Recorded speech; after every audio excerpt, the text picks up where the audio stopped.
नमस्कार मैत्रिणींनो, रविवारचा व्हिडिओ तुम्हाला टाकायचाच राहिला होता.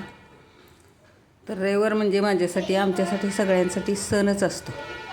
त्यात मला स्वामींची थोडीशी अजून जरा लाड केले तर बरं वाटतं, कारण स्वामीचं आत्तापर्यंत सांभाळत आलेत आणि त्यातनं आपल्या कुलस्वामींची सगळी कृपा असल्यामुळं स्वामी परत आपल्याला हात देतात, पण ते आपल्याला जाणवत नाही. कधीतरी एकदा ठेच लागली तर मग आयुष्यात कळतं, हां बाबा कुणीतरी आपल्यासोबत आहे, म्हणून तर आपली सगळी कामं व्यवस्थित परत अलगद आपण एखाद्या संकटातनं सुटत असतो.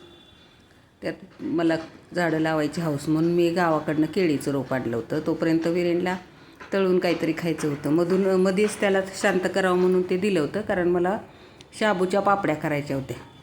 तुम्हाला म्हटलं नाही का, मला सासूबाईच नव्हत्या, त्यामुळं मी एकदा शाबूच्या पापड्या करायला घेतल्या होत्या. शाबू शिजवला, आपल्याला सांगायला पण कुणी नाही. कधी कधी सांगायचं झालं तर तोपर्यंत मध्येच रेणुकानं पोरांनी खूप फ्रीजमध्ये घाण करून ठेवली होती. मग हिनं सगळा फ्रीज आवरायला काढला होता, फिश टँक आवरायला काढला होता. हौसेला मोल नाही म्हणतात ना, तसं. पण पोरं असली घरात ना लहान, तर तेवढी पण तितकीच काळजी घ्यावी लागते. आणि त्याच्यात झालं असं की फिश टँकमधले मासे, पाणी बदललं आणि मासेच मरून गेले. मग त्याच्यात नवीन मासे आणून टाकले. मग ही सगळी स्वच्छता करता करता शाबूच्या पापड्या करायला घातल्या होत्या. तर तुम्हाला एक आठवण सांगते. पहिल्यांदा शाबूच्या पापड्या करायच्या म्हणून मी भिजत घातलं. काय अंदाज पण नसतो आपल्याला, काय नसतं, कुणी सांगायला नसतं. आणि त्याच्यात शाबू भिजत घातला, शिजवला आणि वरती नेऊन वाळत घातल्या. आणि नंतर तळायला आले, तेवढ्या वेळात कळलं की अरे आपण त्याच्यात मीठच घातलं नाही.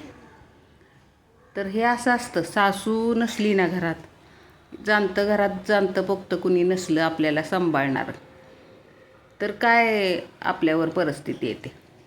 आणि हे कधी कधी जाणवतं. म्हणून असं वाटतं की मग एकामेकाची मैत्री, सून आणि सासूची जर एक मैत्री जमली तर आपल्या घराला कसलंच कुणाची दृष्ट लागत नाही. तरी पण असावं म्हणून मी हे मोरपीस आणून ठेवलं आहे, आमच्या ह्या नात्याला नजर नको लागायला.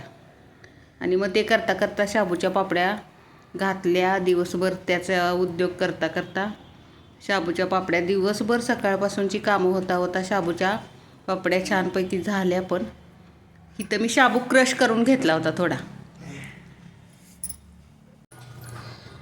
2 वाटी शाबू भिजत घातलेला रात्री गरम पाण्यात, त्याच्यात तो क्रश करून सकाळी घेतला. त्याच्यात 2 बटाटे मोठे टाकले होते किसून, जरा टेस्ट यावी म्हणून. आणि 4 मिरच्या वाटून टाकल्या. आणि पळी पापड कसे बनवतात ना, तसे पळी पापड केले. छान झाले. तुम्ही पण एकदा ट्राय करा.